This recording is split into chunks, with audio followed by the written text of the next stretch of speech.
Dari mulai ujung rambut sampai ujung kaki, nikmat Allah banyak. Saya dulu waktu masih sosial OJ ini terpikir, Allah ini udah ngasih telinga, kok dikasih gila juga kita ini daun telinga. Untuk apa daun telinga ini? Saya berkata-kata dalam hati, rupanya Allah ciptakan daun telinga. Dijawab keraguan saya pada tahun 2019, 2020, 2021, rupanya daun telinga ini gunanya untuk gantungkan masker. Maka Bapak Ibu jamaah, kalau bisa kita mati ini bersih daripada noda dan dosa. Dan ingat deh, Allah tuh mencabut nyawa kita itu menurut kebiasaan kita. Makanya kalau ada rajin ke masjid, nangkakan ke masjid, insya Allah wafatnya di masjid. Saya aja mohon maaf punya dosen ilmu tauhid, namanya Ustadz Akhiruddin Muhid, meninggalnya setelah pulang sholat Jumat. Belum pulang pun dia Ustadz, belum. Setelah khutbah turun sholat sunat 2 rakaat, sujud terakhir nggak bangkit-bangkit. Sekali dibangkitkan sama BKM, napasnya sudah tak ada, dipanggil bidan, dinyatakan innalillahi wa inna ilaihi rajiun. Karena dia kalau ngajar tauhid di Universitas Wasliya, selalu dia mengatakan kami sama mahasiswanya, Ustaz kepingin kalau wafat nanti ketika selesai sholat Jumat. Rupanya ucapannya dari doa. Ustaz akhir, mohon maaf Bapak Ibu jamaah, tangga kami suka kali wirid 2 kali seminggu itu. Meninggalnya ketika mimpin zikir, afdhaluz zikri la ilaha illallah 3 kali, nyender di tiang, napasnya sesak, nggak lama kemudian senyum wafat, dipanggil bidan, diperiksa, pikir cuma pingsan, rupanya meninggal dunia. Maka saya sering doa sama Allah, ya Allah, kalau umurku nggak ada lagi manfaatnya buat orang, nggak ada lagi manfaatnya buat manusia ini, aku ikhlas ya Allah, seandainya Engkau cabut nyawaku, tapi aku minta dalam 2 posisi. Pertama, cabut nyawaku ketika aku sedang beribadah kepadamu. Kalau ini juga tidak Engkau kabulkan ya Allah, cabutlah nyawaku setelah aku berbuat kebaikan. Contoh, selesai ngisi tausiah ini kan bagus, tapi jangan malam ini juga. Amin kalau mama-mama itu nanti aja lah. Memang orang sakit-sakit sekarang ini 3 hari gul. Saya tadi cerita sama Bu Aja, 3 hari aja usah tinggal katanya. Kalau ke rumah sakit COVID. Makanya Bapak Ibu sebenarnya nikmat Allah ini banyak. Dari ujung rambut sampai ujung kaki, nikmat Allah ini nggak pernah terlepas. Wa fi anfusikum afala tubsirun. Apa kata Allah? Hei manusia, diri kamu kenapa nggak kau perhatikan? Di situ banyak tanda-tanda kasih sayang Allah. Dari mulai ujung rambut sampai ujung kaki, nikmat Allah banyak. Saya dulu waktu masih sosial OJ ini terpikir, Allah ini udah ngasih telinga, kok dikasih gila juga kita ini daun telinga. Untuk apa daun telinga ini? Saya berkata-kata dalam hati, rupanya Allah ciptakan daun telinga. Dijawab keraguan saya pada tahun 2019, 2020, 2021, rupanya daun telinga ini gunanya untuk gantungkan masker. Itu Pak rupanya. Kalau nggak ada telinga, kemana kita gantungkan masker? Rupanya dikasih daun telinga untuk gantungkan masker. Yang Allah. Jadi nikmat Allah ini banyak. Makanya Allah akan mencabut nyawa sesuai dengan kondisi kita. Kalau rajin ke masjid, dulu ada kawannya, istrinya kawan saya itu rajin kali ayahnya ke masjid, zuhur, subuh rajin ke masjid. Mohon maaf, meninggalnya setelah sholat asar. Padahal dia bukan ustaz, bukan guru agama, kerjaannya cuma jual roti. Tapi di mana suara azan, dia cagak rotinya, dia sholat berjamaah, meninggalnya di sholat asar. Ketahuannya kapan ustaz? Sholat asar dicagaknya keretanya, mohon maaf rotinya masih banyak. Kemudian anaknya sadar, sampai maghrib kok nggak pulang-pulang ayah, dicari. Rupanya ayahnya tengah menyender di tiang, senyum wajahnya, rupanya meninggal karena beliau rajin sholat berjamaah. Allah cabut umurnya setelah sholat berjamaah. Allah akan mencabut umur kita sesuai dengan kondisi kita. Mohon maaf, dulu ada orang payah mau meninggal, seminggu dipanggil ustaz dari Senin sampai Senin nggak ninggal. Panggil ustaz, bacakan Yasin, surat Yasin nggak ninggal, Waqiah nggak ninggal. Oh don kelor, sapukan nggak ninggal. Oh daun nangka seberang, sapukan nggak ninggal. Daun raja, pisang raja nggak ninggal. Terakhir ninggalnya pakai daun pintu nih. Lepokan mentok. Awal itu pun gol. Tinggalnya pakai daun pintu. Ada yang dipanggil ustaz nggak ninggal. Ada yang bilang, oh coba kita bawa ke tiang jemuran, lewatkan. Mungkin ilmunya banyak, nggak ninggal. Oh buka seng, dibukanya seng, malam mendung, terakhir lupa nutup banjir, rumah bawa. Terakhir ninggalnya sepi Bapak Ibu. Seminggu dipanggil Ustadz nggak ninggal-ninggal. Datang kawan seperjuangannya yang dari Medan. Ustadz, ini udah seminggu nggak ninggal-ninggal? Iya. Coba saya Ustadz yang melanjutkan, mungkin bisa. Boleh saya masukkan? Oh silakan, karena kami udah seminggu di sini nggak ninggal-ninggal. Ustadz minggir dulu biar saya masuk. Betul, begitu masuk yang ninggalin Bapak Ibu, diambil aja handphone. Dibukanya gambar, tek tek tek tek tek, tunjukkan, plek ninggal. Ustadznya pun heran, kok bisa ninggal cuy? Kok tunjukkan gambar apa? Kami udah seminggu di sini nggak ninggal-ninggal. Kok tunjukkan gambar apa? Ini Ustadz balak 6 satu. Rupanya selama ini goblok. Tinggalnya tunggu jumpa balak 6 baru meninggal. Kalau nggak mau ninggal ya. Makanya Bapak Ibu, Allah mencabut nyawa kita sesuai dengan kondisi kita. Makanya kalau sholat jangan lupa Rabbana sholamna itu dibaca, dan kalau amalannya itu Bapak Ibu usahakan, apalagi habis subuh. Apa itu zikir la ilaha illallah sebanyak 166 kali. Walaupun nggak dijohirkan, di dalam hati pun boleh. Supaya apa? Supaya nanti ketika kita wafat, di akhir hayat kita haji, kita bisa mengucapkan kalimat la ilaha illallah. Karena orang yang mati bisa mengucap la ilaha illallah, maka positif masuk ke dalam surga. Makanya la ilaha illallah rajin diamal. Makanya ibu-ibu wirid ini udah di sini masih ada wirid, Bu. Alhamdulillah, teruskan wirid. Sering baca la ilaha illallah waktu. Cuman bacanya yang tertib. Kadang-kadang ada juga usah ikram. Orang baca la ilaha illallah, zikir la ilaha illallah lisannya, tapi matanya entah kemana-mana.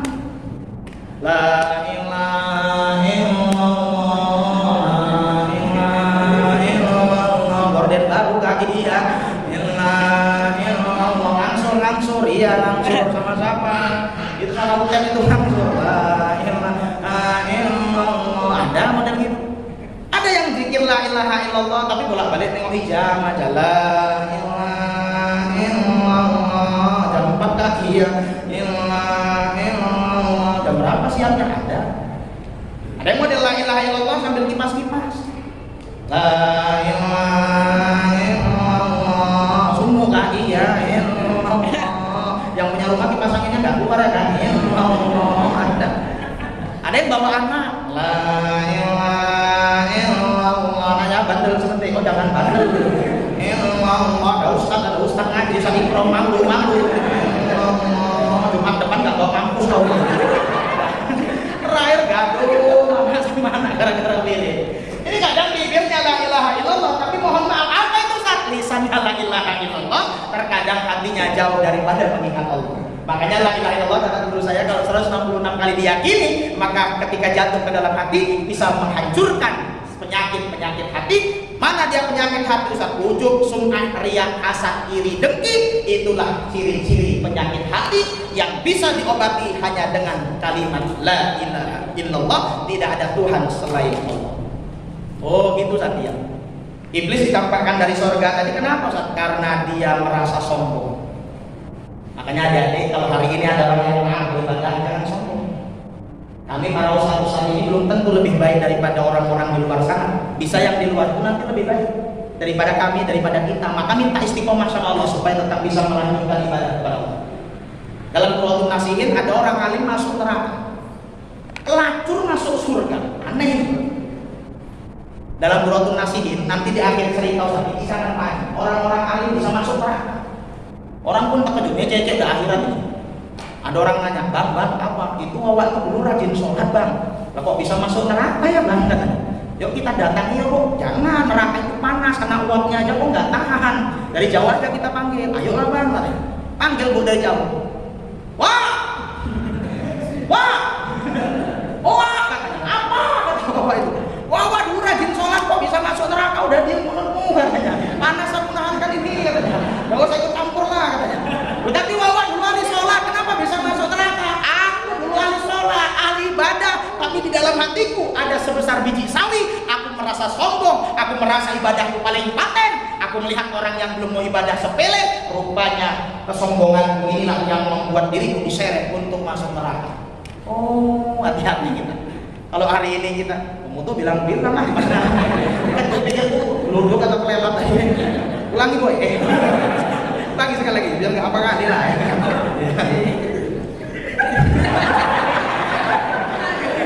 ilaha illallah. Udah, masa kalian dulu potong nganga gitu. Kalian dokong busuro. Allah Rabbi. Mohon maaf Bapak Ibu, dicampakkan dari surga karena sombong. Makanya adik-adik nggak boleh sombong. Lain kalau aku tanya lah, boleh sombong apa sumbing? Pas dua-dua nggak usah dipakai itu kan. Yang paling parah tuh udah sumbing sombong. Ada cerita ini sedikit cerita supaya kita belajar ilmu tasawuf sebenarnya. Nggak boleh sombong. Ada orang gila jumpa sama orang sumbing. Oh tahu lah orang gila ini saling kasih baju dikoyak. Kata orang sumbing ngamuk. Gila kau. Datang orang gila apa? Baju baju bagus kok gunting. Datang orang gila kamu. Kau lah yang gila. Apa? Bibir bagus kok gunting. Dari kantor. Terakhir dari kantor satu dua gara-gara itu tadi nggak akur. Maka adik mohon maaf. Dulu aku nasi mengisahkan orang alim masuk neraka gara-gara sombong. Terakhir tuh di akhirat nanti terkejut kita ada orang alim masuk neraka tapi ada pelacur dimasukkan Allah dalam surga. Aneh lah. Bang aneh ya bang. Aneh kenapa? Itu pelacur pada masuk surga bang. Yuk kita dekat yuk. Ayo. Oh mbak. Iya. Mbak kan dulu. Iya. Mbak kan yang dulu. Iya. Yang kerjanya iya, udah nggak usah dibahas-bahas, itu masa-masa lalu mas. Sekarang kita udah sama-sama enak di dalam surga, nggak usah dibahas-bahas lagi lah. Mas kan juga dulu langganan saya. Rupanya yang nanya langganan lagi, seminggu 3 kali.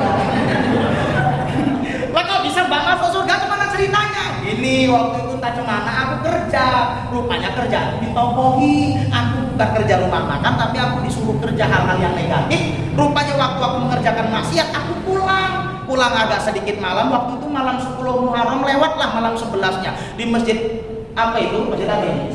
Ismailiyah ada buat acara santunan anak yatim Muharraman. Aku tengok ustadznya agak-agak pakai baju ungu tapi ganteng dia, agak-agak manis gitu. Agak-agak mirip Ariando lah. Oh ceritanya kok cerita tobat. Aku sampai rumah mandi sunat tobat, sholat sunat tobat 2 rakaat. Nangis aku di atas sejadah. Sejadi-jadinya aku iktikad kepada Allah, gak akan mengulangi perbuatan maksiat. Rupanya sujudku itu didengar Allah dan diaminkan malaikat. Terakhir aku dimasukkan Allah ke dalam surga. Makanya kalau hari ini ada orang bu nggak mau pakai jilbab, jangan dihujat, tapi ketika sholat doakan, ya Allah mudah-mudahan fulanah itu bisa dapat hidayah, dia bisa menutup aurat dengan sempurna. Bapak-bapak itu juga kalau tengok ada orang yang nggak mau sholat, masih di masjid main kartu, jangan dihujat. Kenapa? Doakan setiap sholat kita, ya Allah mudah-mudahan si fulan itu yang belum ringan langkahnya ke masjid ini, kami mohon kepadamu ya Allah, dapatlah hidayah, istiqomalah dia untuk menunaikan ibadah di masjid Ismailiyah ini. Kita sering hanya menghujat, tapi kita nggak pernah mendoakan saudara-saudara kita. Maka Bapak Ibu jamaah yang dimuliakan Allah, 10 Muharram diterima tobatnya Nabi Adam alaihi salam. Kemudian siapa lagi yang kejadian 10 Muharram ini Ustaz? Bapak Ibu jamaah yang dimuliakan Allah, yang dilanjutkan di 10 Muharram ini adalah kisah Nabi Ibrahim alaihi salam yang ketika itu dikejar oleh bala tentaranya Namrud yang kejam. Mohon maaf Bapak Ibu jamaah, dikumpulkan kayu bakar Nabi Ibrahim alaihissalam. Apa itu Ustaz? Terakhir dia mau dibakar hidup-hidup, tapi ketika dibakar Allah selamatkan dia pada hari Yaumul Asyura. Ketika Nabi Ibrahim mau dicampakkan ke dalam api yang berkorban, Allah berfirman Pak Haji, apa kata Allah? Kul ya naru kuni bardan wa salaman ala Ibrahim. Wahai api, dinginlah dan selamatkanlah Ibrahim dari kobaran api yang sangat panas. Api yang jiwanya panas, tapi seketika itu berubah menjadi dingin dan Nabi Ibrahim tenang di dalam kobaran api yang sangat menyala. Selesai api habis, bara api bergerak-gerak, Nabi Ibrahim berdiri, satu helai rambutnya tidak hangus karena dijamin oleh Allah, karena Allah berfirman, "Kul ya naru kuni bardan wa salaman ala Ibrahim." Saya minta tolong siapapun yang hafal ayat ini jangan dites-tes di rumah. Nanti hidupkan kompor gas. Kul ya naru kuni bardan wa salaman Haji Ujang. Duduk Haji Ujang. Kalau Nabi Ibrahim Ibrahim yang jamin Allah. Tapi kalau kita hanya manusia biasa, gak ada yang jamin. Ustaz Ikram tes hidup kuliah naruh unibardan wassalaman Ustaz India katanya. Duduk Ustaz Ikram di atas, insya Allah lonyor. Kalau Nabi Ibrahim yang jamin Allah, tapi kalau Ustaz Ikram gak ada yang jamin. Kejadian itu dimuliakan Allah pada hari Yaumul Asyura. Terus siapa lagi Ustaz? Mohon maaf Bapak Ibu jamaah, Allah selamatkan Nabi Nuh alaihi salam. Perahunya juga terdampar. Waktu itu terjadi pada hari Yaumul Asyura. Banjir bandang. Banyak maksiat yang dilakukan kaum Nabi Nuh. Judi merajalela, maksiat kesana kemari. Allah murka, Allah kirimkan banjir bandang. Ingat Bapak Ibu, kalau Allah sudah murka, Allah kirimkan banjir bandang. Bukan hanya saja orang yang taat yang kena, tapi orang-orang yang maksiat bisa hanyut, orang yang taat apalagi. Ini kadang-kadang maksiat merajalela, terakhir murka Allah turun. Kalau Allah sudah murka, naik air laut, gak pilih-pilih itu majikan. Yang rajin sholat kena, yang rajin togel kena, yang agen ganja sabu kena. Bukan ada air laut pun naik ke darat kuat milih, oh ini rumah Haji Ujang, airnya bilang belok, belok. Ustaz Saidi, belok, belok. Oh itu tumin tukang tulis togel, hajar. Ada. Yang rajin sholat kena, yang rajin baca Quran kena, imam jamaah kena. Makanya salah satu apa itu Ustaz, mohon maaf Bapak Ibu jamaah yang dimuliakan Allah, saya pun harus mengakui. Kenapa Ustaz? Sholat berjamaah itu memang berat. Berat, apalagi subuh. Tapi satu jawabannya, innama yaqulu masajidallah man amana billahi wal yaumil akhir. Hanya orang-orang yang mau beriman kepada Allah dan hari akhir, dialah orang yang akan diselamatkan, dan dialah orang-orang yang mau memakmurkan rumah-rumah Allah ini. Bu, dulu paman dari orang rumah saya itu di Aceh, mohon maaf, waktu terjadi gempa bumi, ada kesaksian satu orang Cina.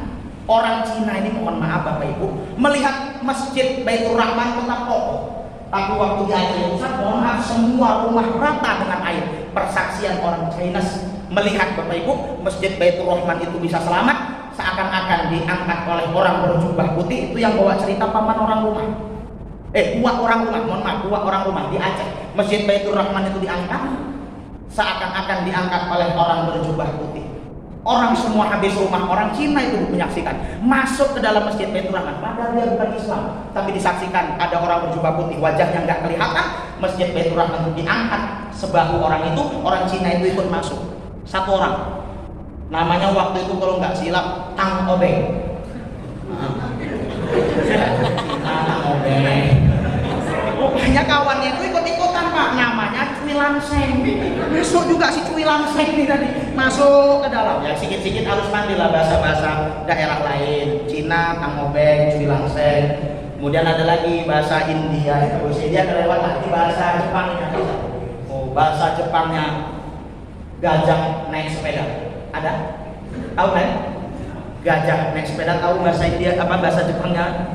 Bahasa Jepang gajah naik sepeda itu Tamanada. Tamanada. Enggak ada lah. Apa yang cari-cari orang memang enggak ada kok dicari-cari. Mana mungkin gua enggak ada naik sepeda. Jadi mohon maaf Bapak Ibu, itu disaksikan oleh orang Chinese. Disaksikan masjid Baitur Rahman itu seakan-akan diangkat oleh orang yang berjubah tinggi. Seminggu setelah kejadian itu, Cina tadi mencari keluarganya nggak jumpa, mereka mengakui syahadat kepada Allah dan Rasul, mereka memeluk agama Islam yang mulia. Luar biasa masjid. Tapi saya harus mengakui sholat itu memang berat kalau berjamaah. Tapi seberat-beratnya jamaah di rumah jangan ditinggal, tetapi kerjakan. Kalau ada yang tertinggal adik-adik, dalam kitab 40 masalah karangan Kiai Haji Sirajuddin Abbas, hukum mengqadha sholat itu boleh. Termasuk ceramah Ustaz Abdul Somad, tengok apa itu mengqadha sembahyang yang ditinggal wajib dengan cara sengaja ataupun tidak. Menurut Ustaz Abdul Somad, kalau kita lihat di televisi, kita lihat di YouTube, hukumnya boleh. Termasuk Kiai Haji Sirajuddin Abbas, pengarang buku 40 masalah agama, bermazhabkan Imam Syafi'i, kalau ada Bapak Ibu yang tertidur pulas boleh mengqadha sembahyangnya, sembahyang yang ditinggal ataupun tidak, maka wajib diqadha. Maka Bapak Ibu jamaah yang dimuliakan Allah, banyak kejadian-kejadian 10 Muharram. Salah satu lagi diantaranya adalah, mohon maaf, Nabi Musa dikejar-kejar oleh bala tentaranya Fir'aun. tapi Nabi Musa Allah kuasakan dengan satu mukjizat. Mukjizat itu Bapak Ibu yakni sebilah tongkat, yang tongkat itu apabila dipukul maka terbelahlah laut menjadi dua. Tapi punya cerita Bapak Ibu, tongkat Nabi Musa ini kenapa bisa membelah lautan? Rupanya ketika dipukul Nabi Musa menyebutkan kalimat sholawat kepada Rasulullah. Kalau enggak mau terbelah laut ini. Apa kata Allah? Pukullah Musa, kira-kira gitu. Pukullah laut merah itu dengan tidak lupa menyebut nama kasihmu baginda Rasulullah Muhammad Sallallahu Alaihi Wasallam. Dipukul dengan mengucap sholawat maka laut terbelah menjadi dua. Itu Allah kisahkan kejadiannya pada hari Yauma Asyura. Bapak Ibu jamaah yang dimuliakan Allah, orang-orang tua kami yang kami muliakan, saudara yang kami muliakan, juga yang di sini, seluruh orang-orang tua kami yang kami tak bisa menyebutkan namanya satu persatu, mudah-mudahan sekintas daripada kisah Muharram ini bisa menjadi inspirasi di sisa umur-umur kita ini. Mudah-mudahan kita akan menjadi hamba Allah yang taat. Karena semakin bertambahnya tahun, hakikatnya semakin kuranglah umur kita ini di dunia. Maka Bapak Ibu jangan sia-siakan umur yang ada. Kita nggak tahu kapan kita wafat, tapi kita kepingin ketika kita wafat menghabiskan sisa umur kita yang Allah berikan di dunia ini. Tentunya kita mati dalam keadaan husnul khatimah. Amin ya rabbal alamin. Ini sajalah mungkin yang dapat saya sampaikan, lebih dan kurang saya mohon maaf. Kepada Allah saya mengampun, kepada orang-orang tua kami, tuan guru kami sekali lagi melipat 10 jari kami mohon maaf yang sebesar-besarnya. Dan akhirnya saya tutup dengan nasrul minallah wa fathun qarib wa basyiril mu'minin. Assalamualaikum warahmatullahi wabarakatuh.